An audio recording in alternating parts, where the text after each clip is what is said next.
Well, it's been a rather difficult week. It started with screwing with time. Man, it's strange. Time just goes on. Boom, boom, boom. And they want to screw with it. I looked into that. You know why they do it? They do it because of the Senate. The clock makers and the people that own clock shops, they go together and they convince the senators that if twice a year people had to go to their clock and screw with it, they'd break the clocks and we'd have to fix the clocks and we'd have to sell them new clocks. Wouldn't it be wonderful if we left us standard time and that other time, daylight savings time, just forgot the whole thing and let them keep screwing with the clocks? We'll give you some money. Yeah. So don't mess with time. That's what they say. And I say too, don't mess with time. But we have different meanings for it. Neither here nor there. But this is something from my past. I think it's mine. I don't know. I don't know where else it came from, but it's the paddle I used when I was a teacher. Yes, in the parochial schools, we had paddles. You may have heard stories about the paddles in the Catholic schools. Probably not our finest move, but believe me, the Catholic Church has found far more dangerous things to do with young people than use a paddle. But I always had a sense of power when I had the paddle. I kept it right under the desk. And a kid would do something that just teed me off. I'd reach under the desk and I would get it and I'd wave it around and the kids would all duck.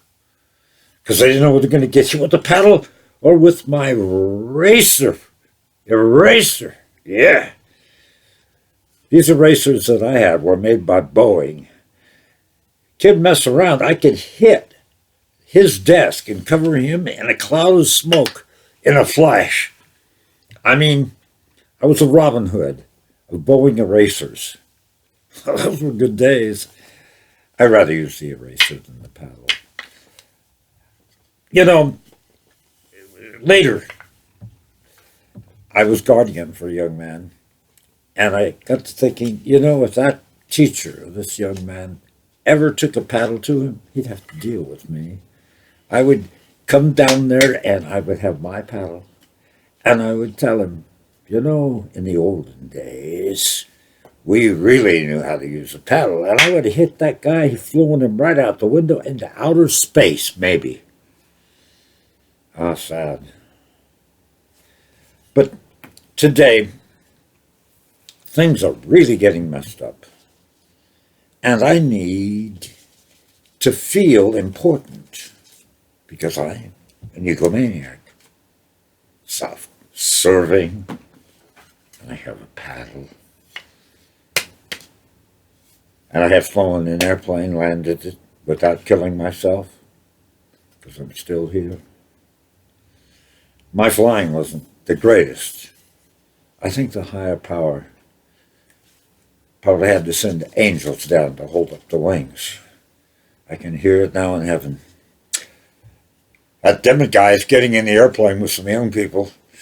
A couple of you angels go down there, grab the two ends of the wing things, and one of you hold the tail while he's in the air so he doesn't kill everybody on the ground and the kids in the plane.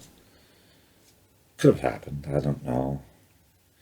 Anyway, I just thought I would share with you some thoughts and tell you to write some comments because it's not nice to screw with the old guy. God bless each of you. Love and peace. And if it gets light during the day, pull the curtains. If it gets dark during the day, pull the curtains. What I'm saying is when it gets dark outside and it's not supposed to be dark, pull the curtains. There's a lot of wisdom in that. Mark that down in your book. God bless you each, if you will excuse me.